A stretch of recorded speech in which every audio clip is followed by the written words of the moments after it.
বীরভূম জেলা থেকে বাংলা দলে খেলার সুযোগ পেল দিনমজুর পরিবারের লক্ষ্মী মুর্মু। গত 25শে জুলাই সারা বাংলা অনূর্ধ্ব-17 মহিলা ফুটবল ট্রায়ালে অংশগ্রহণ করে লক্ষ্মী। সেখানে নিজের যোগ্যতায় বাংলা দলে খেলার সুযোগ তৈরি করেছে সে। লক্ষ্মী লর্ড বুদ্ধ স্পোর্টস একাডেমিতে প্রশিক্ষণ নিয়েছে। sainthianius.com পরিবারের পক্ষ থেকে লক্ষ্মী মুর্মুর উত্তরোত্তর শ্রীবৃদ্ধি ও উজ্জ্বল ভবিষ্যৎ কামনা করি। বীরভূম জেলা থেকে একমাত্র লক্ষ্মী মুর্মুর সুযোগ পেয়েছে।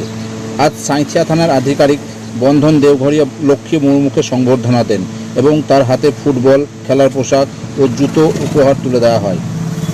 লক্ষ্মীর সাফল্যে স্বভাবত খুশি লর্ড বুদ্ধ স্পোর্টস একাডেমির প্রশিক্ষক থেকে প্রিয়জনেরা।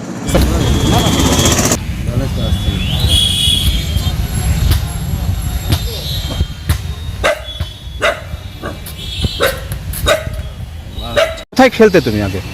Lord Buddha sports academy. আচ্ছা, কোথায় চান্স পেয়েছো এখন খেলতে? কোথায়? বাংলা দলে। মেয়েটা আমাদের লর্ড বুদ্ধ স্পোর্টস একাডেমি থেকে রেগুলার প্র্যাকটিস করতো এবং সে নবম শ্রেণীর ছাত্রী দেরিয়াপুর হাই স্কুলের, এবং সে বর্তমানে এখন বাংলা দলে চান্স পেয়েছে এবং আগামীকাল তাকে ক্যাম্পে জয়েন দিতে হবে এবং কালকে সে কলকাতায় রওনা দেবে। এই লড়াইটা কতটা ছিল?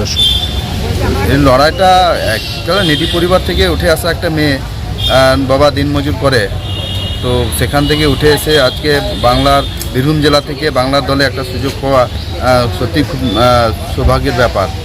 বীরভূম জেলার একমাত্র বীরভূম জেলা থেকে একমাত্র লক্ষ্মী মুর্মুই সিলেক্ট হয়েছে। কবে যাবে কলকাতা? কবে যাবে? আগামীকাল রওনা দিচ্ছে কলকাতায়। থানায় ছিলেন কেন? থানা বড়বাবু ডেকেছিলেন। কী করা হলো থানা থেকে? থানাতে বড়বাবু ওনাকে সম্বর্ধনা দিলেন এবং সকল রকম সহযোগিতা করার হাত বাড়িয়ে দিয়েছে।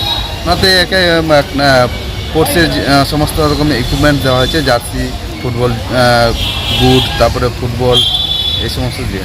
নাম? বুদ্ধি মুর্মু।